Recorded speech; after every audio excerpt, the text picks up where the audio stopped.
दर्शक बंधुओं, आप सभी को हम नमन करते हैं। मेरी कदापि इच्छा नहीं होती कि आपको ऐसे दृश्य दिखाऊं, पर कभी कभी मेरे सामने दृश्य दिखाने के अलावा कोई रास्ता भी नहीं बचता। आपके लिए हो सकता है यह एक दृश्य हो, परंतु इस तरह की हजारों जिंदगियां हैं जो मौत की भीख मांग रही हैं।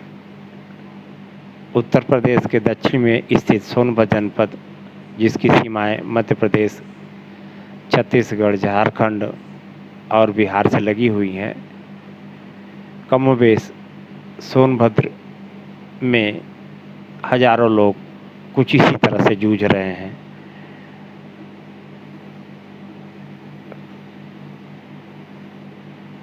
इन नौनिहालों का कौन सा अपराध है जो प्रदूषण की मार झेल रहे हैं? इनकी दांतों को देखें आप।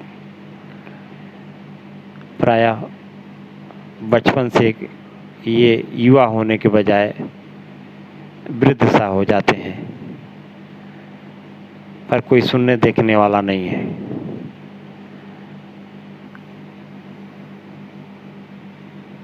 इस नौनिहाल को देखें, आखिरकार इसने कौन सा अपराध कर रखा है। कभी किसी ने सोनभद्र में कल कारखाना को स्थापित करने से मना नहीं किया, पर इन कल कारखानों से निकले प्रदूषण रूपी जहर ने न जाने कितनी जिंदगियों को तबाह कर दिया और अभी आने वाले दिनों में भी तबाह करेंगी। देखें आप, हाथों और पैरों का टेढ़ा हो जाना यह सामान्य बात हो गई है। हाथों और पैरों का टेढ़ा होना, कमज़ोर हो जाना, चलने फिरने में असुविधा और बिस्तरों पर पड़ जाना एक कॉमन बात होती जा रही है। इन माताओं को देखें आप, दर्द और पीड़ा में है, ये सीधी नहीं हो सकती। प्रदूषण के चलते इनकी यह स्थिति हो गई है। इस तस्वीर को भी देखें आप। ये तस्वीर धुंधली जरूर दिख रही होगी आपको। कमोबेश इसी तरह की स्थिति सोनभद्र जनपद के लोगों की जिंदगी हो गई है, जो धुंधली सी हो गई है। लाख प्रयास करने के बावजूद वह साफ नहीं दिखती। इस संदर्भ में हम पर्यावरण के क्षेत्र में काम कर रहे मित्र जगत नारायण विश्वकर्मा जी से हम विस्तार से चर्चा करेंगे। उसके पहले हम उनके बारे में आपको बता देते हैं। मौत की भीख मांग रहे प्रदूषण से त्रस्त सोनभद्र के लोग। सोनभद्र में प्रदूषण की मार की केवल बात सुनकर आप थरथरा उठेंगे। जरा उनके बारे में सोचें, जो दर्द से कराह रहे हैं पर कोई इलाज या उपचार नहीं है। जबरा मारे रोए न दे।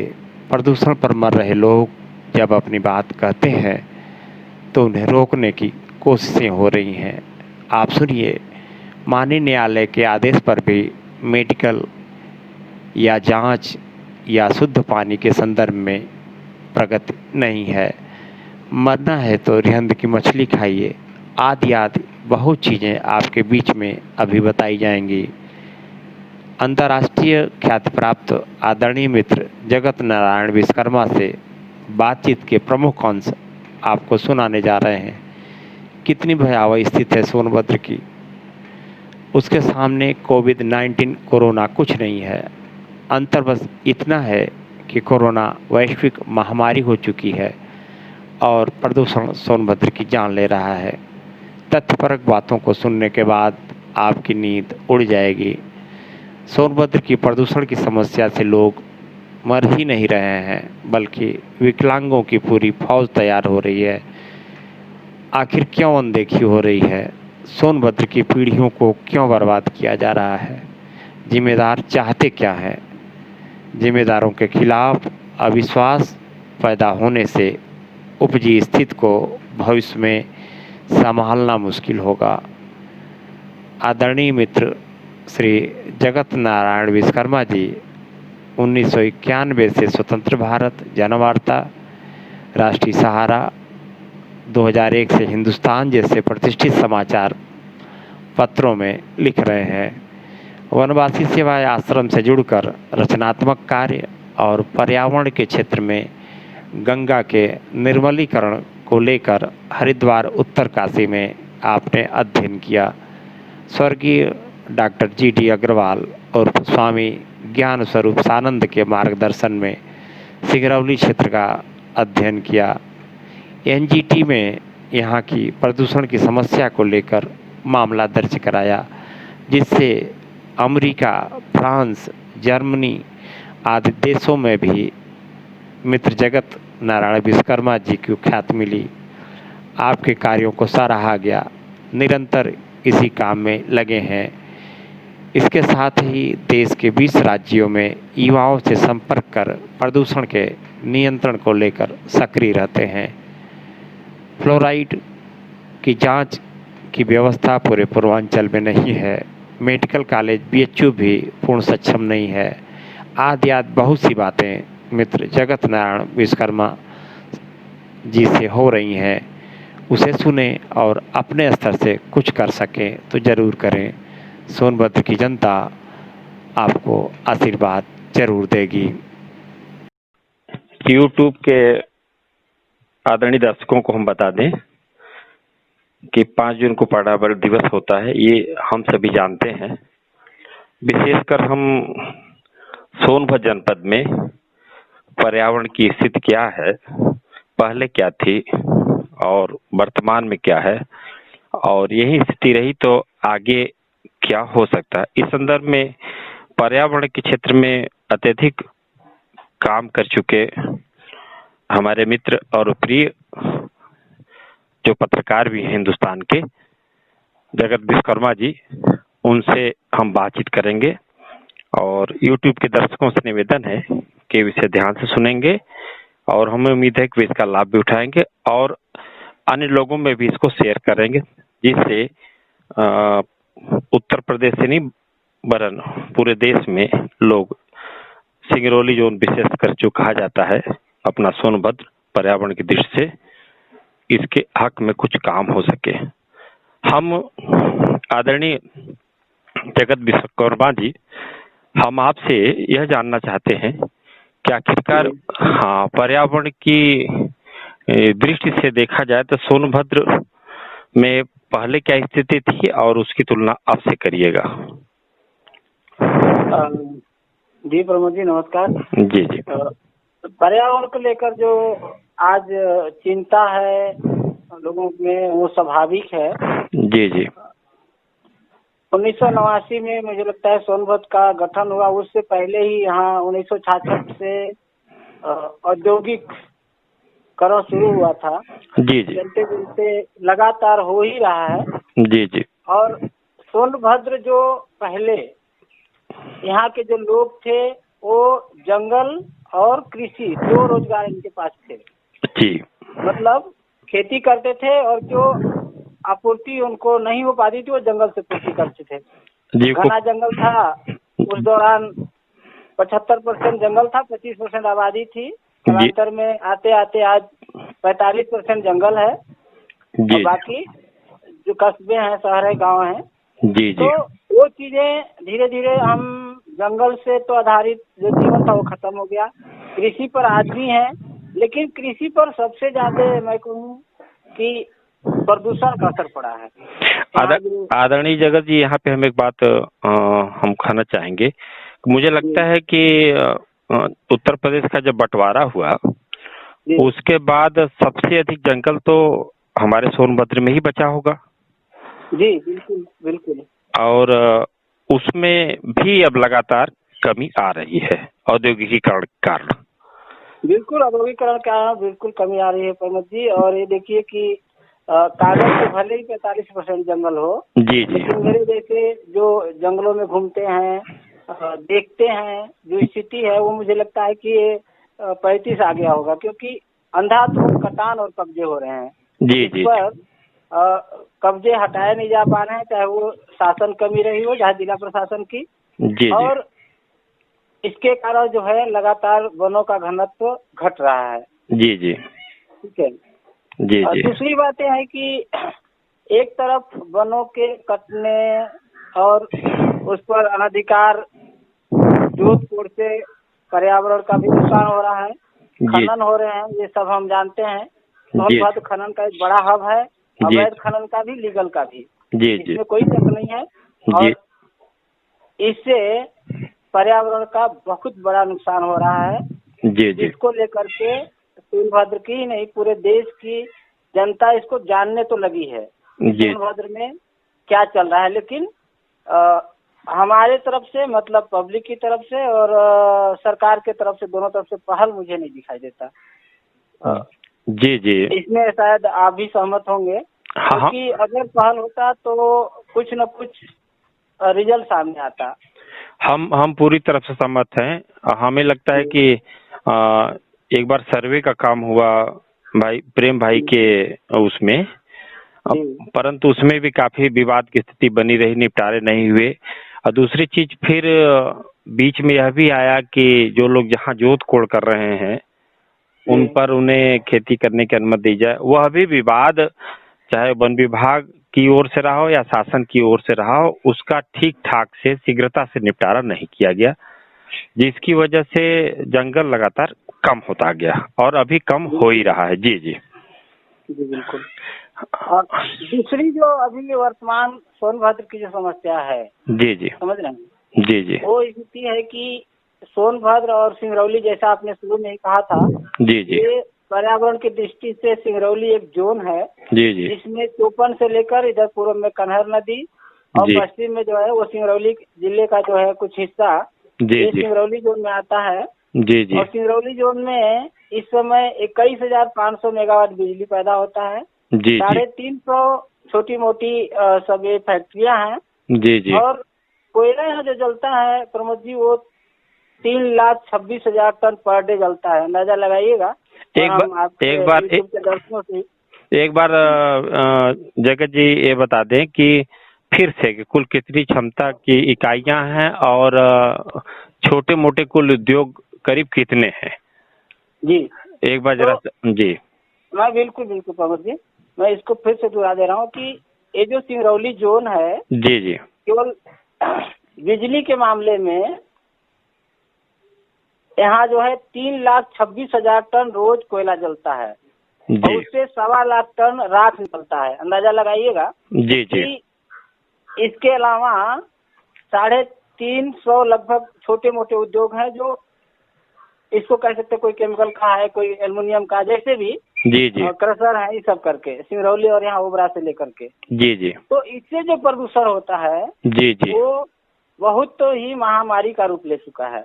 जी, आपको मैं बताऊं कि ये जो आपको सब पता होगा कि 2014 में हम साथियों के साथ एनजीटी में गए थे। जी, जी। और ये पहला ऐसा केस था जिसको लेकर के पर्यावरण के क्षेत्र में जी खासतौर सिंगरौली के लिए एक बड़ी लड़ाई लड़ी गई। और उसमें जो टीम गठित हुई थी, उनके जो जांच में आंकड़े निकले हैं, मैं एक बार आपको बता देना चाहता हूं कि यहाँ पूरे क्षेत्र में 100 किलो पारा पर डे निकलता है। 100 किलो पारा यानी मरकरी? मरकरी, जो एक दिन का ये हिसाब है? एक दिन का हिसाब है, और मेरे आंकड़े नहीं है, ये भारत सरकार मतलब कोर्ट ने, एनजीटी ने गठित किया था कोर कमेटी। जी जी, उसकी जांच रिपोर्ट है, उसमें ये आंकड़े आए हैं कि यहाँ 100 किलो पर डे मरकरी निकलता है, 1400 किलो आर्सेनिक निकलता है, 1900 किलो क्रोमियम निकलता है, 1220 किलो निकिल निकलता है, 4100 किलो सीसा और 30,000 किलो फ्लोराइड पर डे निकलता है। अंदाजा लगाइएगा प्रमोद जी कि ये चीजें जो निकल रही हैं हवा के माध्यम से और जो राख जलता है ना उसके माध्यम से। जगत जी ये बताएं, ये आंकड़े आपके 2014 के हैं बता रहे हैं ना? नहीं, 2014 में मैं एनजीटी में गया था। जी जी। और ये जो आंकड़े आए 2015-16 के बीच में जो पूरी जांच हुई, यहाँ कोर कमेटी की टीम आई जी जी और इसमें विशेषज्ञ थे जी जी जैसे तपन चक्रवर्ती नीरी के बहुत बड़े वैज्ञानिक माने जाते हैं जी जी वो उनकी अध्यक्षता कर रहे थे। उनके अध्यक्षता में टीम आई थी जी जी जिसमें जल विभाग के लोग भी थे, जल बोर्ड के लोग भी थे, प्रदूषण विभाग के लोग भी थे। जी ऐसे जी विशेषज्ञ वो चयनित थे, जी प्रोफेसर थे, IIT के लोग थे। जी जी इन लोगों ने जो आंकड़े निकाले वो आंकड़े मैं बता रहा हूँ।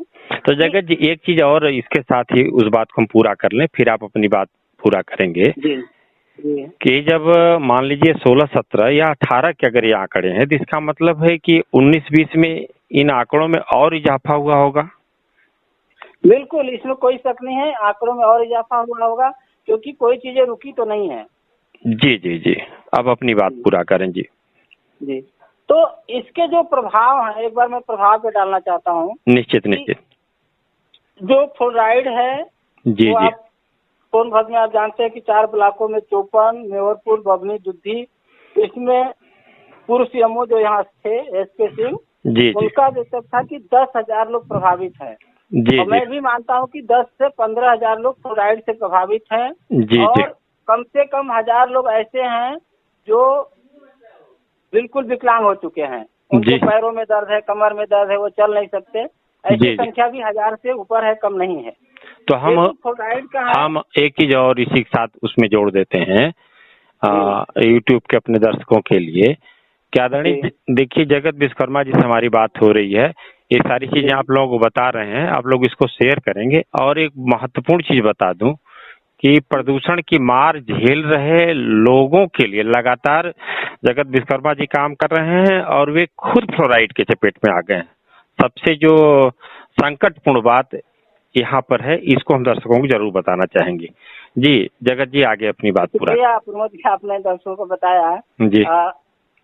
मैं इसके लिए मुझे जब पैर में मैं चलने लायक नहीं हुआ, डंडा के सहारे चल रहा हूँ, चलता था। जी अभी तो मैं डंडा छोड़ा हूँ लेकिन मेरी प्रॉब्लम खत्म नहीं हुई है। जी तो मैं दुर्भाग्य देखिएगा एक बात और दर्शकों को भी बताना चाहते हैं और आपको भी जी जी कि BHU जैसे अस्पताल में गया तो मुझे सीधे कहा गया कि आपके अंदर फ्लोराइड नहीं है। जी जी अब समझिएगा, बड़े डॉक्टर को दिखाया था। जी फिर मैं राम मनोहर लोहिया गया, फिर एम्स गया। जी जी वहाँ मुझे बताया गया कि भाई आप में है लेकिन मैं डिक्लेयर नहीं कर सकता। दुर्भाग्य देखिएगा, फिर मैंने इसकी जांच कराई देहरादून लैब से अहमदाबाद भेजवा करके। जी जी समझ रहे हैं। जी तो मुझे बताया गया कि आप में आपका यूरिन मेरा यूरिन टेस्ट हुआ, उसमें 6.5 गुना ज्यादा फ्लोराइड निकला। जी और ये बताया लोगों ने कि आपका जो प्रॉब्लम है वो फ्लोराइड की वजह से है। अच्छा एक चीज और बताएं कि BHU या अन्य जो अस्पतालों का नाम आपने लिया था, आखिरकार इन लोगों ने क्यों नहीं घोषणा की? क्या इसके पीछे कोई बात? देखिए मेन कारण है प्रमोद जी की BHU में अभी तक फ्लोराइड मापने का कोई यंत्र ही नहीं है और वो देख करके डॉक्टर क्या बता सकते हैं। ओ ये बहुत बड़ा दुर्भाग्य है। दुर्भाग्य है कि पूरे पूर्वांचल का एक अस्पताल जी जी जी जहाँ लाखों लोग इलाज कराने आते प्रमोद जी, और ये जो समस्या है फ्लोराइड की उसकी जांच की सुविधा नहीं है BHU में। जी जी जी तो इसी के साथ हम BHU के लोगों से भी हम निवेदन करना चाहते हैं इसमें, जो उससे जुड़े हुए लोग हैं, कि जब उनका पड़ोसी जिला विशेषकर सोनभद्र जहां पर लगभग 15,000 लोग फ्लोराइड से ग्रसित हैं और अगर उसकी जांच की व्यवस्था BHU जैसे संस्थान में नहीं है, तो BHU के लोगों से हम निवेदन करते हैं जो उसके जिम्मेदार लोग हैं कि वे इसकी व्यवस्था करें। और सदैव सोनभद्र उनका सहभागी रहा है, तो सोनभद्र के दुखों में वे इसका साथ दें और इसकी व्यवस्था करें। हाँ जगत जी अपनी बात आगे बढ़ाएं। प्रमोद जी आप BHU के लिए कहा, आपने बहुत आभार, लेकिन आप जिला प्रशासन से भी मैं कहना चाहता हूँ कि कोर्ट ने मेरे केस के आदेश में जी जी सीधे सीधे कहा है कि सोनभद्र में खास तौर से दक्षिणांचल के बीच में जी एक टॉक्सिकोलॉजिकल लैब की स्थापना तत्काल की जाए। उसको अब तक कर देना था। जी जी समझिए कि इस पर कोई पहल नहीं हुई है। जी और जी कोर्ट का सीधे कहना है कि टॉक्सिकोलॉजिकल लैब की स्थापना की जाए और लोगों की वहीं जांच की जाए, क्योंकि कोर्ट में मैंने कहा था, मैंने तर्क दिया था वकील के माध्यम से कि सर हम बनारस जैसे शहर में यहाँ के गरीब जनता नहीं जा सकती है। जी जी जी तो कोर्ट ने इसको माना था और कहा था कि नहीं सभी चीजों का जांच, जैसे फ्लोराइड है, मरकरी है, आर्सेनिक, जो भी चीजें मैंने इसमें आंकड़े बताए, जी जी इसकी जांच किसी मनुष्य में, पशु में, खेती में, किसी चीज में है। जी जी है तो सब में। जी तो जी उसकी जांच यही होना चाहिए और यहाँ तक ट्राइब्यूनल की स्थापना हो। लेकिन आज तक कितने पत्र लिखा गया, लेकिन जिला प्रशासन और राज्य सरकार ने इस पर पहल नहीं किया। दुर्भाग्य है। अच्छा जगत जी, जरा से फिर से स्पष्ट कर दें, माननीय न्यायालय ने इस तरह का आदेश कब दिया था? जब इन्होंने फाइनल केस 2018 में दिया, 28 अगस्त को, जी, तो स्पष्ट लिखा, वो आदेश की कॉपी मेरे पास है। जी उसमें स्पष्ट लिखा कि ये काम करना है। उन्होंने 3 वर्ग बांटे। जी जी उद्योगों को क्या करना है, जिला प्रशासन को क्या करना है, ये सब काम बांटा उन्होंने बेकायदे। और उसके लिए आपको पता होगा कि राजेश रिटायर्ड जज जो राजेश जी थे, उनके अध्यक्ष न्यायमूर्ति राजेश जी, उनके अध्यक्षता में कमेटी बनी, इसकी सुपरवाइजरी कमेटी, ये इनकी निगरानी करेगा। लेकिन दुर्भाग्य है कि इस पर किसी ने ध्यान नहीं दिया कोर्ट के आदेश पर। मतलब 2000 के आदेश को 2018 हाँ 2018 हाँ आदेश आया। मतलब 2018 के आदेश को न तो 19 में पूरा किया गया और 20 भी चल रहा है, इसमें भी उसमें किसी प्रकार की कोई प्रगति नहीं है, कोई पहल नहीं हुई है। और क्या हो सकता है? हाँ, और ये जो आंकड़े 10 से 15 हजार के बताए गए, मुझे लगता है कि यह आंकड़ा धीरे धीरे और आगे बढ़ ही रहा होगा। बिल्कुल बढ़ रहा है, बिल्कुल। जी जी जी हाँ जी, आगे बताएं और जगत। तो एक तो सरकार को, जिला प्रशासन को ये करना चाहिए टॉक्सिकोलॉजी की स्थापना, और उसमें साथ में कहा था कि यहाँ साफ साफ कहा था कि क्षेत्र का एक बृहद जांच हो। मतलब यहाँ के जो मनुष्य हैं, पशु हैं, जमीन है, इनकी एक कमेटी बना के और विशेषज्ञों के द्वारा एक जांच हो, ताकि और पता चले कि यहाँ क्या है। अच्छा, एक बार जगत जी एक बार और बता दें, क्योंकि सोनभद्र में कुल ब्लॉकों की संख्या 8 है, तो आपने 4 ब्लॉकों का नाम लिया था, फिर से उन ब्लॉकों का नाम बता दें ताकि वहाँ के जो दर्शक हैं उन सब इन चीजों को जान लें कि आखिरकार कौन कौन से विकास खंड या ब्लॉक पूरी तौर पर फ्लोराइड से प्रभावित है। फिर से एक बार बता दें। जी बिल्कुल प्रमोद जी, यहाँ जो सोनभद्र में 8 ब्लॉक हैं, उसमें 4 ब्लॉक आपका चौपन, दुद्धी, मेवरपुर, बभनी ये प्रभावित है, और सबसे ज्यादा चौपन और मेवरपुर प्रभावित है। जी जी जी जी अगर अति प्रभावित कहें, जैसा लोग सवाल पूछते भी हैं, तो ये 2 ब्लॉक हैं जहाँ अत्यधिक प्रभावित लोग हैं। जी जी मरीजों की संख्या लगातार बढ़ रही है, लोग विकलांग हो रहे हैं और सरकार इस पर कुछ भी नहीं कर रही है। अच्छा, एक चीज बताएं, बीच में हमने सुना था कि फ्लोराइड के लिए कुछ अलग से हैंडपंप वगैरह लगाए जा रहे थे, कोई व्यवस्था की जा रही थी, क्या इस तरह की कोई व्यवस्था पेयजल के संदर्भ में हुई? उसकी क्या स्थिति है वर्तमान में?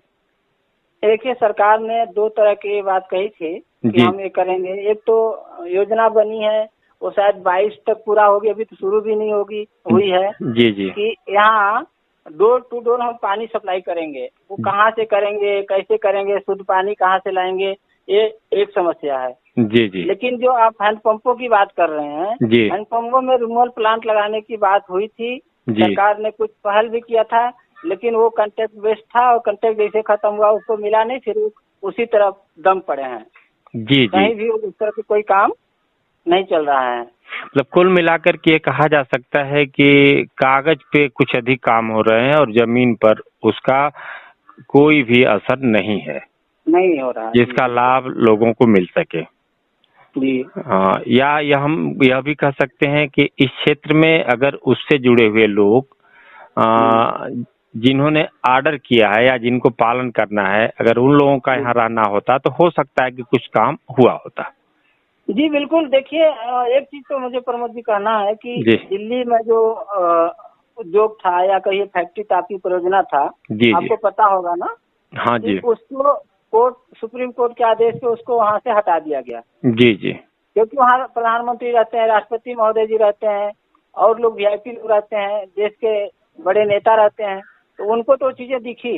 लेकिन सोनभद्र में 20 लाख की आबादी में, और मैं ये मानता हूँ कि 12 लाख की आबादी, कुछ हिस्सा सिंगरौली का, बाकी आपका ये जो 4 ब्लॉक मैंने नाम लिया, जिसे मिला के 12 लाख की आबादी पूरी तरह से, एक तो मैं फ्लोराइड का बता दिया ना 15,000 लोग, लेकिन आप गौर करिएगा कि जो आर्सेनिक है और मरकरी है वो केवल यहाँ नहीं है, पूरे क्षेत्र में है। और वो पानी में भी है, हवा में भी है, और ये हम अपने से नहीं कह रहे हैं। जी जो जी चीज मैं बोल रहा हूँ ये सब वैज्ञानिकों का कहना है, बड़े वैज्ञानिकों का कहना है।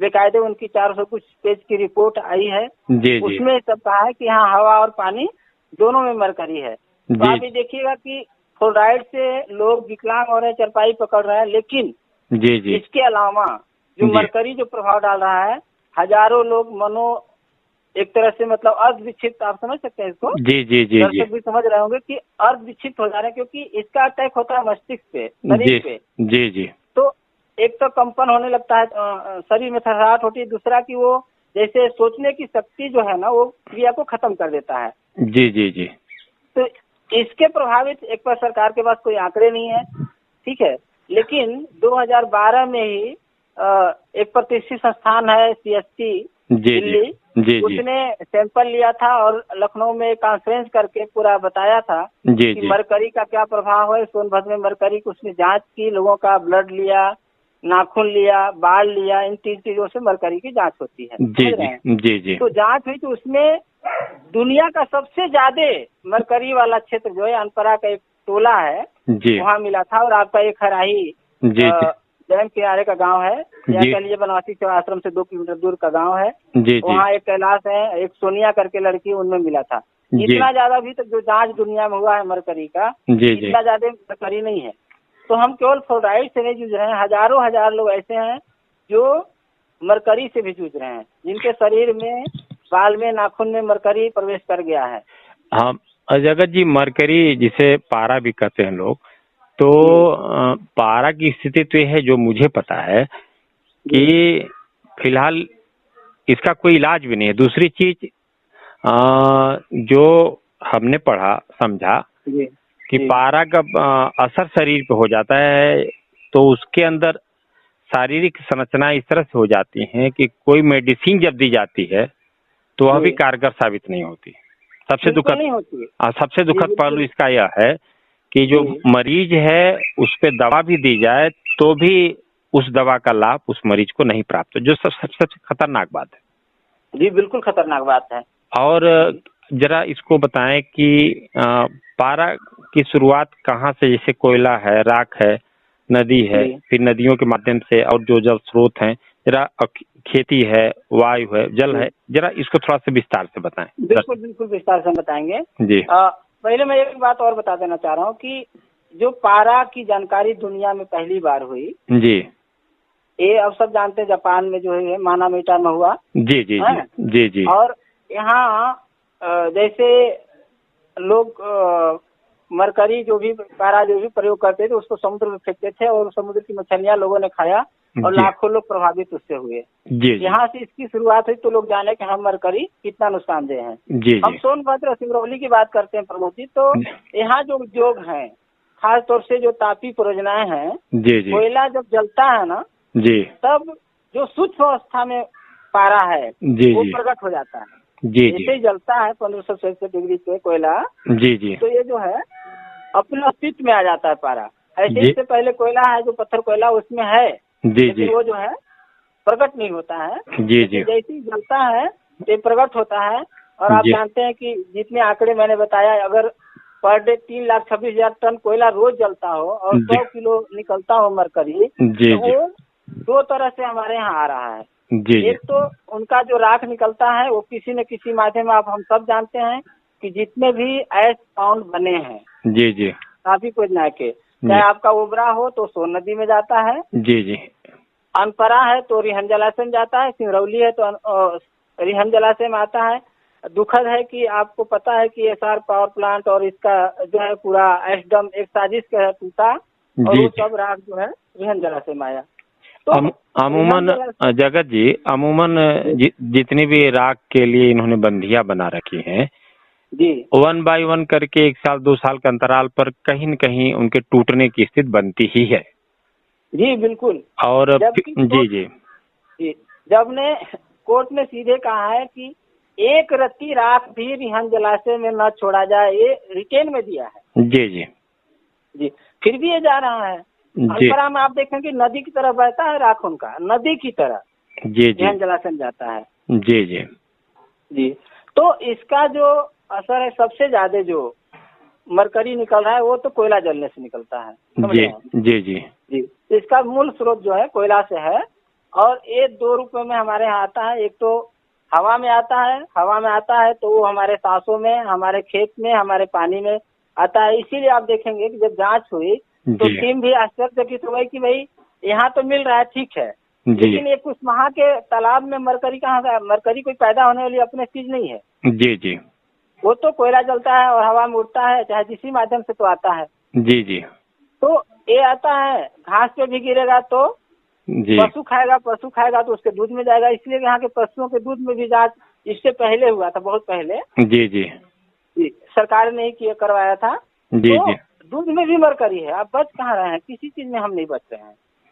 हाँ, जब पानी में है, हवा में है, दूध में है, तो फिर कहाँ उससे कोई बच सकता है। जी जी, बच सकता है।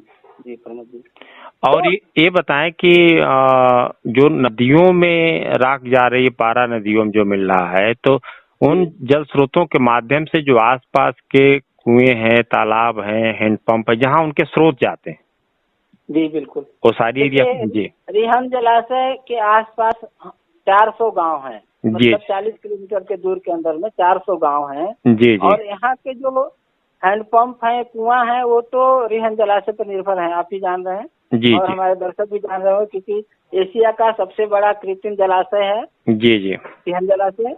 और रिहन जलाशय में अगर राख मिल रहा है, उसमें मरकरी मिल रहा है, तो वहाँ की जो मछलियाँ हैं, जिसका ठीका सुनते हैं 12 करोड़ का हुआ है, जी जी, समझ लीजिए। और उन मछलियों में मरकरी है, ये तो CSC की जांच में भी साबित हो गया है। तो ये तो कहा जा सकता है बड़े आसानी से कि मरना है तो मछली खाएं।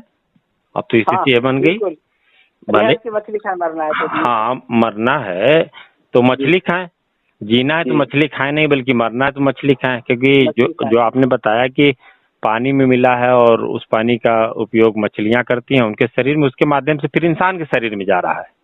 जी बिल्कुल बिल्कुल। जी जी, तो हम स्वास्थ्य को लेके किसी तरह का, जैसे मैंने शुरुआत में कहा कि यहाँ की जो जिंदगी थी वो जंगल और कृषि पर आधारित थी, लेकिन इस सब पर तो प्रभाव पड़ गया प्रदूषण का, तो हम जीने लायक बचे कहाँ हैं? तो ये कहा जा सकता है कि इन्होंने कुछ दिया नहीं, जो हमारा था उसको भी इन्होंने छीन लिया, लूट लिया। बिल्कुल लूट लिया उसको, और उसके बदले में इन्होंने हम लोगों को अपंग बना दिया, बीमारी दे दी। जी बिल्कुल, प्रदूषण रूपी जहर दे दिया है। हाँ, जहर दे दिया इन्होंने। जी जी बिल्कुल। तो इसके संदर्भ में अब आप ये बताएं कि आखिरकार इसका उपाय क्या है, क्योंकि आप इतने दिनों से इन मसलों पे संघर्ष कर रहे हैं लगातार, तो आपके जी जी प्रमोद जी, एक तो कोर्ट का आदेश है, उसका पालन होना चाहिए। कोर्ट में बेकायदे कहा है कि उद्योगों को कैसे सुधार करके अपने हम मशीन नए लगा करके इसको प्रदूषण पे रोक लगाना है। जी वो चीजें। दूसरी की इसका जो जांच है, मतलब जैसे मैंने कहा कि हवा में आ रहा है, तो हवा में आ रहा है, इसकी जांच के लिए सभी को मॉनिटरिंग स्टेशन लगाना था। एक खराही आश्रम मोड़ पे लगना था, एक अनपरा में, लेकिन ये चीजें आज भी नहीं लगी। आश्रम मोड़ पे आज भी नहीं लगा। तो हम इसको कैसे मान ले कि भाई हवा में कम हुआ कि नहीं हुआ? अधिकारी जो कहेंगे वो अपने पक्ष में बोलते हैं। जी जी, तो कोर्ट ने कहा नहीं इसको लगाइए, लेकिन हम देख रहे हैं जिला प्रशासन इस पर कोई पहल नहीं कर रही है। प्रदूषण विभाग से मैं मिला था, जी जी, आदरणीय त्रिपाठी जी हैं, जी जी, तो मैंने कहा सर ये तो कोर्ट का आर्डर है, आप क्यों नहीं कर रहे हैं? कहे कि जगत जी आप लिख के दे दो यार, मेरे कहने से कौन सुनेगा। अब समझ लिए कि बोर्ड का जो अधिकारी है उसका ये कहना है कि मेरे कहने से कौन सुनेगा, जबकि जिम्मेदारियां बांटी गई हैं। भाई ये हवा की जांच के जो मशीनें लगनी है उसका तो जिम्मेदारी प्रदूषण विभाग की है, वो लगवाए। निश्चित तौर पर। इसीलिए एक छोटी सी बात आती है, किसी एक अधिकारी को किसी एक व्यक्ति ने देखा तो उसने मुझसे कहा कि ये प्रदूषण अधिकारी हैं। हमने कहा कि प्रदूषण नियंत्रण अधिकारी कि प्रदूषण अधिकारी? तो उसने कहा, तो उसकी बातों पे हमें काफी कुछ आश्चर्य हुआ। उसने कहा कि भले प्रदूषण नियंत्रण अधिकारी हैं, परंतु इनके कार्यकाल में जितना प्रदूषण बढ़ा है वो किसी के कार्यकाल में, हालांकि वो अधिकारी अभी जिले से बाहर जा चुके हैं। हाँ मुझे पता है। जी जी जी जी जी, हाँ, और आगे बताएं। तो देखिए, पहल तो है ना कि जो औद्योगिक हैं, हम उद्योग का विरोध प्रमोद जी नहीं कर रहे हैं। हम ये कह रहे हैं, दो चीजें मैं कहना चाहता हूँ अपने दर्शकों से, आप यूट्यूब के दर्शकों से, जी जी, कि भैया बहुत हो गया, आप एक व्यक्ति की क्षमता प्रमोद जी अगर 40 किलो वजन ढोने की है, जी जी तो आप उसको 60 किलो 70 किलो 100 किलो क्यों ढोआ के जल्दी मारना चाहते हैं? जी जी हम बात करें कि कैरिंग कैपेसिटी की, धरती की भी इस क्षेत्र की, सिंगरौली क्षेत्र की सहने की क्षमता होगी कि नहीं होगी? निश्चित निश्चित। तो इसकी जांच होनी चाहिए कि कैरिंग कैपेसिटी इसकी जांची जाए। कोर्ट ने कहा भी कि इसकी कैपेसिटी जांची जाए। जी जी एक पहल हो सकती है और ये बताया जाए कि भाई इसकी क्षमता है कि नहीं, इसके आगे उद्योग लगे। जी जी दूसरा कि जो उद्योग लगे हैं जी वो नियम से चले। हम कह रहे हैं भाई ठीक है, हमको आज बिजली की आवश्यकता है, हम नहीं चल सकते बिजली बिना, जी लेकिन जो नियम उसका पालन करते हुए कि मनमानी, जी जी ये सवाल है ना। हाँ जी जी बहुत अधिकारी कहते हैं कि आप लोग विरोध करते हैं, भाई आप लोग को बिजली नहीं चाहिए था। मैं कहता हूँ भाई बिजली चाहिए, लेकिन जो नियम बनाया सरकार ने बनाया, मैंने नियम नहीं बनाया। जी जी तो उसका पालन कराइए भाई, उसका पालन हो तो सारी चीजें धीरे धीरे लाइनअप हो सकती हैं। समय लगेगा, जी जी जैसे मरकरी वगैरह ये जाने वाला नहीं है प्रमोद जी, लेकिन जितना है उससे ज्यादा तो ना हो ना। 1 हाँ लाख लोग अगर बीमार हैं तो 2 लाख ना हो, कोरोना की तरह की जो है 1-2 महीने में 1 लाख बढ़े और जो है 15 दिन में 1 लाख और बढ़ गए। तो जैसे कोरोना की आपने चर्चा किया, तो पूरे देश में फैला है, तो विश्व में फैला है, तो सरकार इसको लेके चिंतित है जी। लेकिन चूंकि मरकरी से विशेष तौर पर सिंगरौली जो ना, उसमें भी सोनभद्र के जो 4 ब्लॉक हैं विशेष और सोनभद्र जो प्रभावित है, इसको लेकर के मुझे लगता है सरकार को किसी प्रकार की चिंता नहीं है। बिल्कुल चिंतित नहीं है सरकार। अगर इसी तरह के हाँ तो जी कोर्ट का अवहेलना नहीं करती। जी जी जी तो दूसरा बात मैं बताऊं प्रमोद जी कि हर बैठक में जी मुझे बुलाया जाता था। जी जी हम समीक्षा बैठक लेते हैं जी तो जी बुलाया जाता था जी जी उद्योगों के कहने पे कि भाई वो एंटी पार्टी है, मतलब मुकदमा लड़ने वाला है, तो आप उसको बुलाते हैं तो सारी बातें खुलती हैं, तो मेरी बेइज्जती होती है। अगर जिला प्रशासन मुझे बुलाती थी और मैं सच्चाई सामने रखता था तो इससे समस्या का हल होता कि उनकी बुराई होती, लेकिन उन्होंने बुलाना बंद कर दिया। समाधान की बात अगर कोई व्यक्ति कर रहा है, जैसे दूसरी चीज रख लीजिए, जैसे अभी जंगल की बात हुई, तो हम आप सभी लोग जानते हैं जी, नक्सल आंदोलन या नक्सल अपनी भाषा में लोग अपराध भी कहते हैं, जिसको जो इच्छा हो सो कहता है, लेकिन उसका अगर एक सकारात्मक पक्ष देखा जाए तो पेड़ नहीं करते थे जी बिल्कुल, जंगलों की कटान रुकती थी। हालांकि उस विषय पे हम नहीं आना चाहते, परंतु जो चीजें सही, जैसे जो चीज आप बता रहे हैं सुधार के लिए, तो यह अपमान का विषय नहीं है। यह तो विषय यह है कि जब यह क्षेत्र रहेगा तभी तो विभिन्न औद्योगिक इकाइयां चलेंगी। अगर यह क्षेत्र रहेगा ही नहीं तो ये औद्योगिक इकाइयां कैसे चलेंगी। दूसरी चीज जो महत्वपूर्ण बिंदु है, अभी लोग सम्मानजनक तरीके से अपनी बातों को प्रशासन के सामने रख रहे हैं। कभी ऐसा भी तो हो सकता है कि जब लोगों के मन में अविश्वास पैदा हो जाए कि हमारी बात शासन प्रशासन या इसके जिम्मेदार लोग नहीं सुन रहे हैं, तो यह भी तो हो सकता है कि कोई और रास्ता अख्तियार करें फिर। बिल्कुल कोई शक नहीं है। देखिए आदमी जब देखता है कि मुझे मरना ही है तो जी कोई रास्ता अपना लेंगे। जी जी जी तो अब सरकार से किस तरह की अपेक्षा आप कर रहे हैं और जनता को किस तरह से आगाह करना चाहते हैं इन दोनों बारे? मैं जनता से, देखिए मुझे जनता पे बहुत भरोसा है। हालांकि बहुत बार मुझे लगता है कि जनता साथ नहीं दे रही है, लेकिन जनता ही है जो साथ देगी। जी और जनता से मैं बस एक ही आग्रह करता हूँ कि भाई जो एनजीटी ने आर्डर दिया है जी जी उस सभी के लिए है, उसका पालन कराने के लिए केवल जगत नहीं, जी जी जो भी यहाँ प्रभावित लोग हैं या जो पर्यावरण के चिंतन रखने वाले हैं प्रमोद जी जैसे लोग हैं, जी तो सबको आना चाहिए आगे। जी जी हम भीख नहीं मांग रहे हैं। जी कोर्ट ने जो कहा है उसका अनुपालन अहिंसावादी तरीके से कराना ही होगा, तभी हम जीवित रहेंगे। और इसके लिए जनता को आगे आना होना। मैं किसी को उकसाने की बात नहीं कर रहा हूँ, हक मांगने की बात कर रहा हूँ, भीख भी मांगने की बात नहीं कर रहा हूँ प्रमोद जी। लेकिन जो हक है मेरा, हमको जीने का अधिकार है ना, और क्या। अगर उसमें बिगाड़ आया है तो हमको अपना अधिकार मांगना ही पड़ेगा, तभी हम जीवित रहेंगे। हाँ, और हमें लगता है कि सीधी सी बात कि अगर हम कुछ नहीं करेंगे तो आने वाली पीढ़ियों को क्या जवाब देंगे। बिल्कुल प्रमोद जी, आप एक चीज जान लीजिए कि अगर ये चीजें हालात नहीं सुधरे, जो मैंने आंकड़े आपको आज शेयर किया, बताया आपको, जी जी ये चीजें वैज्ञानिक भी आज तो पहले मेरी बात बताएं कि जब हम एनजीटी का ऑर्डर नहीं आया था तो मेरी मजाक उड़ाई जाती थी, डॉक्टर लोग भी यही कहते रहे सब आप लोग कुछ पता नहीं है, कुछ भी नहीं है। आज अनऑफिशियल डॉक्टर भी कहते हैं, और जो लोग कोर्ट में जाते थे प्रमोद जी,